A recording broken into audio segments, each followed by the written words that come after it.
নমস্কার, রাত 10:30টার আকাশ বার্তায় আপনাদের সকলকে স্বাগত। আর আপনাদের সঙ্গে রয়েছি আমি সানন্দা। শুরুতেই হেডলাইন্স।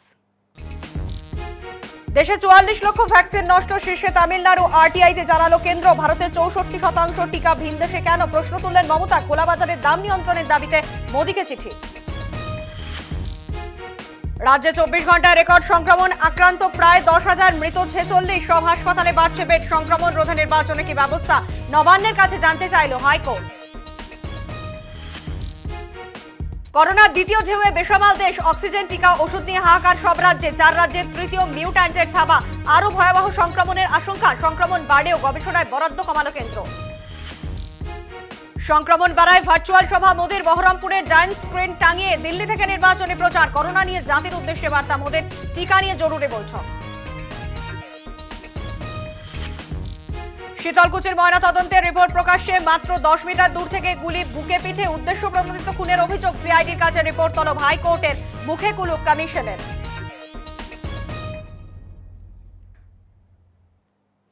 আজকে বিস্তারিত খবরে। দেশে 44 লক্ষ ভ্যাকসিন নষ্ট হয়েছে, সব থেকে বেশি নষ্ট হয়েছে তামিলনাড়ুতে। আরটিআই এর জবাবে জানালো কেন্দ্রীয় সরকার, ভারতের তৈরি 64% টিকা কেন দেশবাসীকে না দিয়ে বিদেশে পাঠানো হলো? প্রশ্ন তুললেন তৃণমূল কংগ্রেস নেত্রী মমতা বন্দ্যোপাধ্যায়। একদিকে ভ্যাকসিনের জন্য ক্লিনিকে লম্বা লাইন, অন্যদিকে লক্ষ লক্ষ ভ্যাকসিন নষ্ট হচ্ছে। আরটিআই এর জবাবে জানালো কেন্দ্র, 10 কোটি ভ্যাকসিনের মধ্যে 44 লক্ষ ভ্যাকসিন নষ্ট হয়ে গেছে বলে খবর। ভ্যাকসিন নষ্ট হওয়ার নিরিখে তামিলনাড়ু শীর্ষে। একদিকে মহারাষ্ট্র, পাঞ্জাব, দিল্লির অভিযোগ প্রয়োজনের তুলনায় তারা ভ্যাকসিন অনেক কম পেয়েছেন। অন্যদিকে কেরালা, পশ্চিমবঙ্গ, হিমাচল প্রদেশে নষ্ট হয়েছে ভ্যাকসিন। ভ্যাকসিন নিয়ে কেন্দ্র উদাসীন বলে আজ তীব্র ভাষায় নিন্দা করেছেন মমতা বন্দ্যোপাধ্যায়। আজ ফের প্রধানমন্ত্রীকে চিঠি দিয়েছেন তিনি। তাতে তিনি লিখেছেন, খোলা বাজারে করোনার ভ্যাকসিন মিললে তা যেন চড়া দামে বিক্রি না হয়, সেটা নিশ্চিত করতে হবে কেন্দ্রকে। একই সঙ্গে তিনি বলেছেন, যোগান যাতে সঠিক থাকে সেটাও কেন্দ্রকে দেখতে হবে। ভারতবর্ষের প্রধানমন্ত্রী ভারতবর্ষের করোনার যত ওষুধ ছিল তার 64% ওষুধ বিদেশে পাঠিয়ে দিয়েছেন। এখন তুমি লাস্ট মোমেন্টে এসে বলছো, যখন কোনো উপায় নেই, এত মানুষ মারা যাচ্ছে, এত কোভিড হচ্ছে, তখন তুমি এসে বলছো এই এখন পারমিশন দিলাম, তুমি খোলা বাজার থেকে কেনো। খোলা বাজার হলে হবে না, খোলা বাজারে ওষুধ অ্যাভেলেবেল হতে হবে। আজ ফের মমতা বলেন, সাধারণ মানুষের কথা বিবেচনা করে রাজ্য সবাইকে বিনামূল্যে ভ্যাকসিন দিতে চেয়েছিল। সে ব্যাপারে কেন্দ্রের কাছে আবেদনও করা হয়েছিল, কিন্তু সবুজ সংকেত মেলেনি। আকাশ বার্তা। কেন্দ্রীয় সরকার যেভাবে করোনা মোকাবিলার জন্য ঝাঁপিয়ে পড়েছে, তাতে কয়েকদিনের মধ্যে পরিস্থিতি স্বাভাবিক হবে। জাতির উদ্দেশ্যে ভাষণে বলেন প্রধানমন্ত্রী নরেন্দ্র মোদী। পরিযায়ী শ্রমিকদের উদ্দেশ্যে তিনি বলেন, করোনায় তাদের জীবনযাত্রায় কোনো প্রভাব পড়বে না। প্রয়োজন না হলে বাড়ির বাইরে বের হবেন না, জাতির উদ্দেশ্যে ভাষণে বলেন প্রধানমন্ত্রী নরেন্দ্র মোদী। তিনি বলেন, ছোট ছোট কন্টেইনমেন্ট জোনের উপর জোর দিতে হবে, সবাইকে একসঙ্গে লড়াই করতে হবে। जब जरूरी हो तभी बाहर निकले, कोविड अनुशासन का पूरा पालन करें। आज की स्थिति में हमें देश को लॉकडाउन से बचाना है। मैं राज्यों से भी अनुरोध करूंगा कि वो लॉकडाउन को अंतिम विकल्प के रूप में ही इस्तेमाल करें। তিনি বলেন, গতবারের পরিস্থিতির চেয়ে এবার অবস্থা অন্যরকম। এই সময় পরিযায়ী শ্রমিকরা নিজের রাজ্যে ফিরে যাবেন না। তিনি বলেছেন, ভারত বিশ্বের পয়লা নম্বর হয়েছে টিকা তৈরির জন্য। প্রধানমন্ত্রীর ভাষণের পর সিপিআইএম নেতা সুজন চক্রবর্তী বলেন, করোনা পরিস্থিতি মোকাবিলা করার জন্য কটা হাসপাতাল করেছেন প্রধানমন্ত্রী, এই পরিস্থিতির দায় কেন্দ্রীয় সরকারের। তৃণমূল কংগ্রেস নেতা সুব্রত মুখোপাধ্যায় বলেছেন, এবার থালা বাজানোর কথা বলেননি, এটাই রক্ষে। আকাশ বার্তা। বাংলায় করোনা সংক্রমণ বাড়তে থাকায় ভার্চুয়াল নির্বাচনী সভা করবেন প্রধানমন্ত্রী নরেন্দ্র মোদী। 23 এপ্রিল তার সভা রয়েছে মুর্শিদাবাদের বহরমপুরে। 1000 কর্মী সমর্থক থাকবেন বলে জানা যাচ্ছে।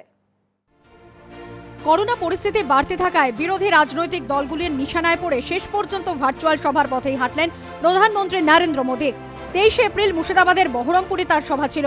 সেই সভায় জনসমাগমে লাগাম টানা হয়েছে। বিজেপির তরফ থেকে জানানো হয়েছে 500 থেকে 1000 জন নেতাকর্মী থাকবেন সেই সভায়। ভার্চুয়াল সভা হবে, তবে যারা সেদিন সভায় আসবেন তাদের করোনা নেগেটিভ রিপোর্ট সঙ্গে নিয়ে আসতে হবে। মুর্শিদাবাদের 22টা জায়গায় জায়ান্ট স্ক্রিন বসানো হবে। সেখান থেকেই প্রধানমন্ত্রীর ভোট বক্তৃতা শুনতে পারবেন মানুষ।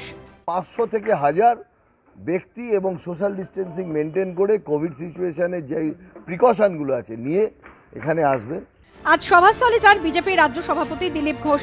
তার আগে তিনি হুটখোলা গাড়িতে মিছিল করেন। টোটোয় করে তার সভায় হাজির ছিলেন বিজেপি কর্মীরা। কারো মধ্যে দূরত্ববিধি মানতে কোনো লক্ষণ দেখা যায়নি, এমনকি দিলীপ ঘোষের মুখে মাস্ক দেখা যায়নি। আকাশ বার্তা। রাজ্যে গত 24 ঘন্টায় রেকর্ড সংক্রমণ হলো। 9,800 জন করোনা সংক্রমিত হয়েছেন। আজ রাজ্যে মৃত্যু হয়েছে 46 জনের। সব হাসপাতালে কোভিড বেডের সংখ্যা বাড়ানো হচ্ছে। রাজ্যে 10,000-এর কাছাকাছি পৌঁছে গেল সংক্রমণ। গত 24 ঘন্টায় 9,819 জন করোনা আক্রান্ত হয়েছেন। মৃত্যু হয়েছে 46 জনের। সংক্রমণে রাজ্যে প্রথম ঢেউকে টেক্কা দিয়েছে দ্বিতীয় ঢেউ। মৃত্যুতেও টেক্কা দিতে চলেছে বাংলা। কলকাতায় আজ আক্রান্ত হয়েছেন 2,234 জন। উত্তর 24 পরগনায় 1,902 জন। দক্ষিণ 24 পরগনায় আক্রান্ত হয়েছেন 581 জন। হাওড়া, হুগলি, পশ্চিম বর্ধমানে দ্রুত সংক্রমণ ছড়াচ্ছে। 24 ঘন্টায় পশ্চিম বর্ধমানে আক্রান্ত হয়েছেন 547 জন। হাওড়াতে 577 জন। বীরভূমে 562 জন আক্রান্ত হয়েছেন। দার্জিলিংয়ে আক্রান্ত হয়েছেন 260 জন। ভোটের পর পরিস্থিতি আরো ভয়াবহ হতে পারে বলে আশঙ্কা প্রকাশ করেছে নবান্ন। হাসপাতালগুলোকে নির্দেশ দেওয়া হয়েছে বেডের সংখ্যা বাড়াতে হবে, অক্সিজেন সরবরাহ স্বাভাবিক রাখতে হবে। মুখ্য সচিব মনে করছেন পরিস্থিতি আরো ভয়াবহ হতে পারে। এখন প্রশ্ন হচ্ছে, বিভিন্ন হাসপাতালে আউটডোর পরিষেবা স্বাভাবিক হয়েছে, ফের আউটডোর বন্ধ করা হবে কিনা তা নিয়ে সিদ্ধান্ত নেওয়া হবে। তবে সব হাসপাতালে করোনা বেড রাখা হচ্ছে। কলকাতায় মৃত্যু হয়েছে 13 জনের। উত্তর 24 পরগনায় 15 জনের মৃত্যু হয়েছে আজ। মালদায় 4 জনের মৃত্যু হয়েছে। পশ্চিম বর্ধমান, হাওড়া ও হুগলিতে 2 জন করে মৃত্যু হয়েছে। মাস্ক যাতে পরেন মানুষ, সেজন্য কলকাতা পুলিশের তরফ থেকে উদ্যোগ নেওয়া হয় শ্যামবাজারে। আকাশ বার্তা। করোনা আক্রান্ত হয়েছেন কংগ্রেস নেতা রাহুল গান্ধী। আজ সকালে তিনি টুইট করে বলেন, মৃদু উপসর্গ দেখা দিয়েছে তার। দেশে গত 24 ঘন্টায় 2,59,000 মানুষ করোনা আক্রান্ত হয়েছেন। করোনার দ্বিতীয় ঢেউয়ে বেসামাল দেশ। দেশে গত 24 ঘন্টায় করোনা আক্রান্ত হয়েছেন 2,59,000 মানুষ। এদের মধ্যে যুবকই বেশি। বিজ্ঞানীরা বলছেন, দ্বিতীয় ঢেউয়ে যেসব যুবক আক্রান্ত হচ্ছেন তাদের মধ্যে মৃত্যুর হারও বেশি। প্রথম ঢেউয়ে 30 বছরের কম বয়সীরা আক্রান্ত হয়েছিল 31%। দ্বিতীয় ঢেউয়ে এখনো পর্যন্ত 32% আক্রান্ত হয়েছেন। বিজ্ঞানীরা বলছেন 40% যুবক আক্রান্ত হতে পারে। দ্বিতীয় ঢেউয়ে শ্বাসকষ্টজনিত সমস্যায় ভুগছেন 47.5%। বেড়ে হতে পারে 50%-এরও বেশি। প্রথম ঢেউয়ে শ্বাসকষ্টজনিত সমস্যায় ভুগছিলেন 41.7% মানুষ। প্রথম ঢেউয়ে অক্সিজেনের প্রয়োজন ছিল 41.1% মানুষের। দ্বিতীয় ঢেউয়ে এখনো পর্যন্ত 54.5% মানুষের অক্সিজেনের প্রয়োজন হয়েছে। বেড়ে হতে পারে 60%-এরও বেশি। হাসপাতালে যারা ভর্তি হচ্ছেন তাদের 70% বয়স 40 বছর বয়সী। দেশ জুড়ে বাড়ছে করোনার সংক্রমণ। আজ সকালে কংগ্রেস নেতা রাহুল গান্ধী টুইট করে বলেন তিনি করোনা পজিটিভ। তবে তার মৃদু উপসর্গ দেখা যায়। তার সঙ্গে যারা এই কদিনে কাছাকাছি এসেছিলেন তাদের আইসোলেশনে থাকার আর্জি জানিয়েছেন। কয়েকদিন আগে প্রিয়াঙ্কা গান্ধীর স্বামী রবর্ট বাড্রা করোনা আক্রান্ত হয়েছিলেন। আজ করোনা সংক্রমণের কথা জানিয়েছেন অভিনেত্রী শুভশ্রী এবং অভিনেতা জিতও করোনা আক্রান্ত হয়েছেন তারা। তিনি করোনা ভ্যাকসিন নিয়েছিলেন আগেই। করোনা আক্রান্ত হয়েছেন দিল্লির মুখ্যমন্ত্রী অরবিন্দ কেজরিওয়ালের স্ত্রী। করোনার মৃত্যু হয়েছে উত্তরপ্রদেশের এক মন্ত্রীরও। আকাশ বার্তা। দেশজুড়ে সংক্রমণ বাড়লেও গবেষণায় বরাদ্দ কমিয়েছে মোদী সরকার। বিজ্ঞানীরা বলছেন এর ফলে তৃতীয় মিউট্যান্ট কতটা ভয়াবহ হবে তা এখনই জানা সম্ভব হচ্ছে না। দেশে এখন দ্বিতীয় মিউট্যান্টের সংক্রমণ চলছে। দেশের 4টি রাজ্যে করোনার তৃতীয় মিউট্যান্টের সংক্রমণ শুরু হয়েছে। কেন্দ্রীয় স্বাস্থ্য মন্ত্রক জানাচ্ছে ইতিমধ্যেই দেশজুড়ে দ্বিতীয় মিউট্যান্টের সংক্রমণ বাড়ছে। এর ঠিক পরেই আসছে তৃতীয় মিউট্যান্টের সংক্রমণ। B.1.167 নামে চরিত্র বদল করেছে করোনা। তবে এই তৃতীয়বার চরিত্র বদলের পর করোনা আরও ভয়াবহ হবে কিনা তা এখনও গবেষণার পর্যায়ে রয়েছে। দ্বিতীয় মিউট্যান্ট E484Q আর L425R এর যে প্রোটিন রয়েছে তা বেশ ভয়াবহ, আর সেই জন্যই সে সংক্রমণ ছড়াচ্ছে দ্রুত। এখন যে প্রজাতির সংক্রমণ ছড়াচ্ছে তার সন্ধান ভারতে মিলেছিল গত বছর অক্টোবরে। দ্বিতীয় মিউট্যান্টের সন্ধান মিলেছে পশ্চিমবঙ্গের কল্যাণীতে। কিন্তু আশ্চর্যের বিষয় হলো করোনা নিয়ে গবেষণার জন্য পর্যাপ্ত টাকা দিচ্ছে না কেন্দ্রীয় সরকার। Centre for cellular molecular biology in Hyderabad, institute of genomics and integrated বায়োলজির গবেষণার জন্য বরাদ্দ অর্থ কমিয়েছে মোদী সরকার। 140 কোটি টাকা সেখানে গতবার বরাদ্দ ছিল, সেখানে এবার বরাদ্দ করা হয়েছে 80 কোটি টাকা। ফলে গবেষণার জন্য অন্য খাতের টাকা করোনার খাতে ব্যয় করা হচ্ছে। বিজ্ঞানীরা বলছেন টাকার অভাব শুরু হওয়ায় ঠিকমতো নমুনা সংগ্রহ করে গবেষণা করা যাচ্ছে না। যদি গবেষণাই না হয় তাহলে ভ্যাকসিন নিয়ে প্রয়োজনীয় তথ্য বিজ্ঞানীরা পাবেন কি করে? বিজ্ঞানীরা বলছেন গত 6 মাসে করোনা গবেষণা নিয়ে সরকারি উদ্যোগে ঢিলেমি শুরু হয়েছে। তবে বিজ্ঞানীরা বলেছে ট্রিপল মিউট্যান্টের 3টি প্রজাতির সন্ধান মিলেছে যারা ভয়ঙ্কর রূপ নিতে পারে। আকাশ বার্তা। দেশের 2 নির্বাচন কমিশনার করোনা আক্রান্ত, অথচ ভোটারদের লম্বা লাইনে দাঁড়াতে বাধ্য করছে নির্বাচন কমিশন। আজ মুর্শিদাবাদে বললেন তৃণমূল কংগ্রেস নেত্রী মমতা বন্দ্যোপাধ্যায়। করোনা আক্রান্ত হয়েছেন জাতীয় নির্বাচন কমিশনের দুই শীর্ষকর্তা রাজীব কুমার আর সুশীল চন্দ্রা। সুশীল চন্দ্রা এখন মুখ্য নির্বাচন কমিশনার। 13 এপ্রিল তিনি সুনীল আরোরার জায়গায় এসেছেন। কমিশন সূত্রে খবর, দুজনই করোনা আক্রান্ত হওয়ায় হোম কোয়ারেন্টাইনে রয়েছেন। আজ মুর্শিদাবাদে তৃণমূল কংগ্রেস নেত্রী মমতা বন্দ্যোপাধ্যায় বলেন, দেশ জুড়ে সংক্রমণ বাড়ছে, নির্বাচন কমিশনারও করোনা আক্রান্ত, তারা বাড়িতে বসে কাজ করছেন, অথচ মানুষকে ভোটের লাইনে দাঁড়াতে বাধ্য করছেন। দূরত্ববিধি মেনে ভোট দিতে হবে, ভোট না দিলে নাগরিকত্ব থাকবে না। চারিদিকে কোভিড হচ্ছে, ইলেকশন কমিশনারেরও করোনা হয়েছে, আবার আরেকজন মেম্বার ছিল ইলেকশন কমিশনের, তারও করোনা হয়েছে আজকে। তারা সব বাড়ি থেকে কাজ করবেন।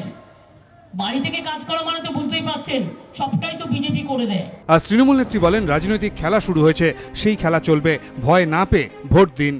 আসাম ইলেকশন ছিল 6 তারিখ, যেই হয়ে গেছে 8 তারিখ থেকে আবার ডিটেনশন নোটিশ দিতে শুরু করেছে।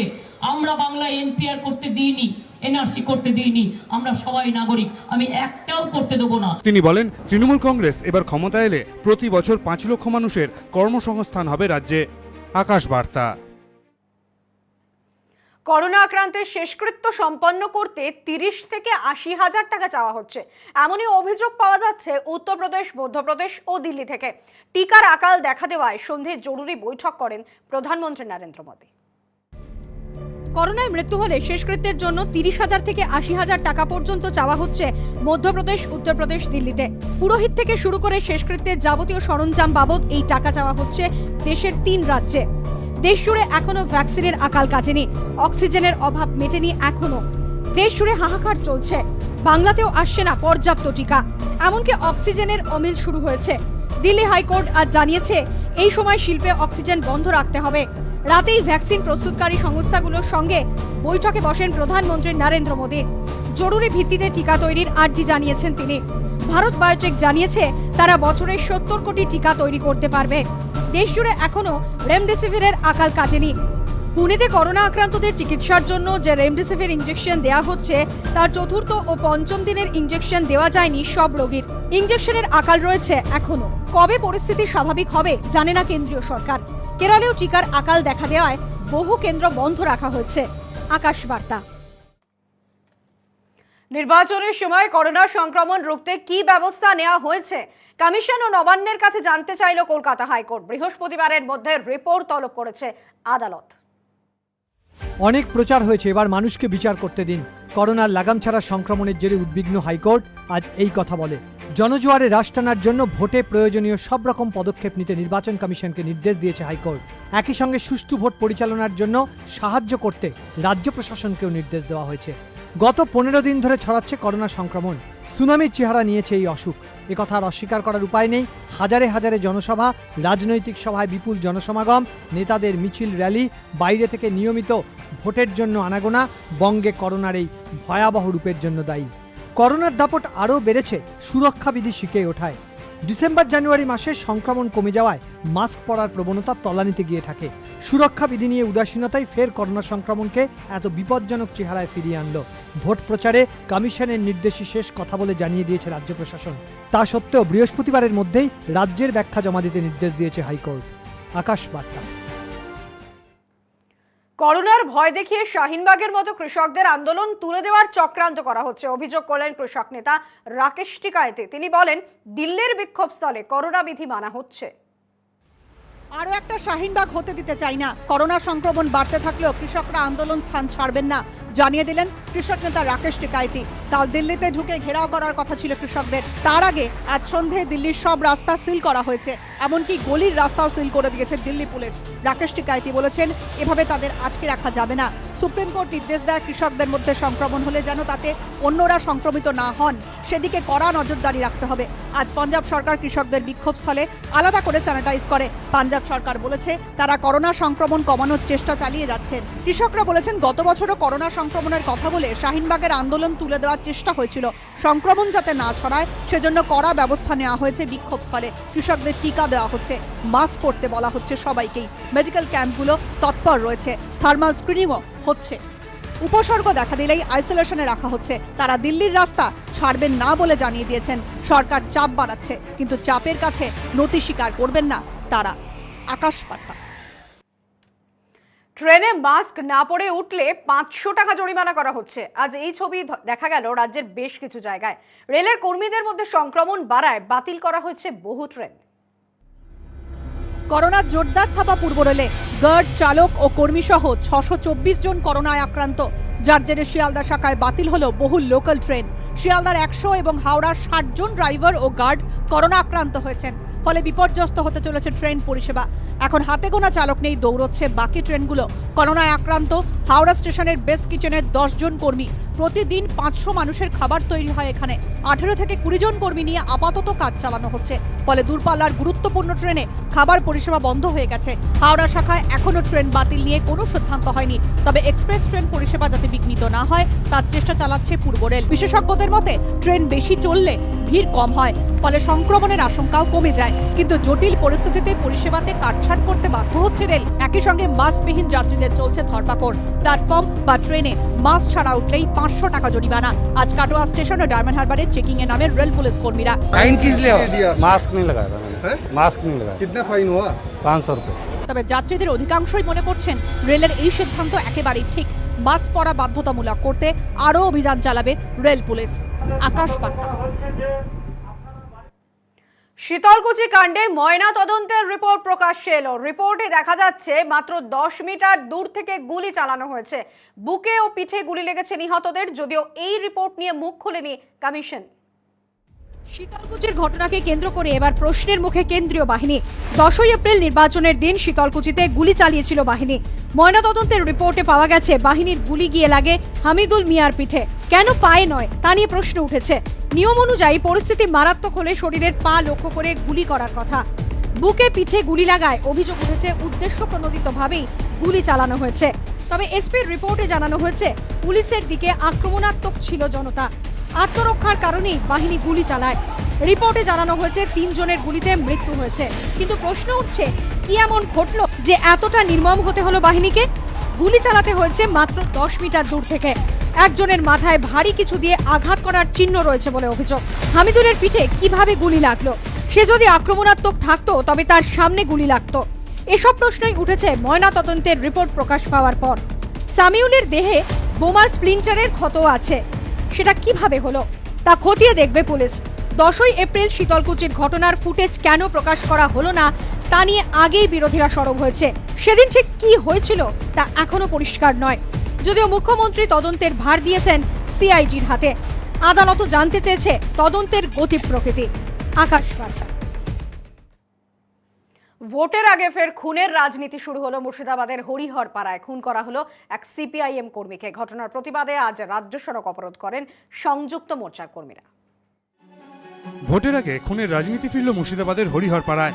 নামাজ পড়ে বাইরে বেরিয়েছিলেন সিপিআইএম কর্মী কাশেম আলী। তৃণমূল কংগ্রেস আশ্রিত দুষ্কৃতীরা তাকে গুলি করে খুন করে বলে অভিযোগ। প্রতিবাদে আজ দিনভর অবরোধ করা হয় হরিহর পাড়ার রাজ্য সড়ক। বামেদের অভিযোগ, হরিহর পাড়ায় তৃণমূল বিধায়ক নিয়ামত শেখের ইন্ধনেই তৃণমূল আশ্রিত দুষ্কৃতীরা হামলা চালায়। এরপরই শুরু হয় তৃণমূল সিপিআইএম সংঘর্ষ।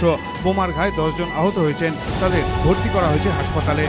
আপনারা নামাজ পড়িয়ে বেরিয়ে আসছিলেন, আর প্রথমে ওনারা ইট মারেন, তারপরে আপনারা ডাইরেক্ট একবারে বম মারেন। কালামে এসে তৃণমূলের লোক। প্রতিবারই দেখা যায় ভোটের দিনও খুনের রাজনীতি চলে হরিহরপাড়া, রানীনগর, ডোমকলে। এবারও নির্বাচনের নির্ঘণ্ট ঘোষণার পর থেকেই উত্তপ্ত হয়ে উঠেছে এলাকা। মুর্শিদাবাদ থেকে মামিনুল ইসলামের সঙ্গে সোমা মাইতির রিপোর্ট, আকাশ বার্তা। শেষ দফার ভোট একসঙ্গে করার দাবিতে কমিশনে তৃণমূল। আমরা এই খবর নিয়ে ফিরছি, তবে একটা বিরতির পর সঙ্গে থাকুন।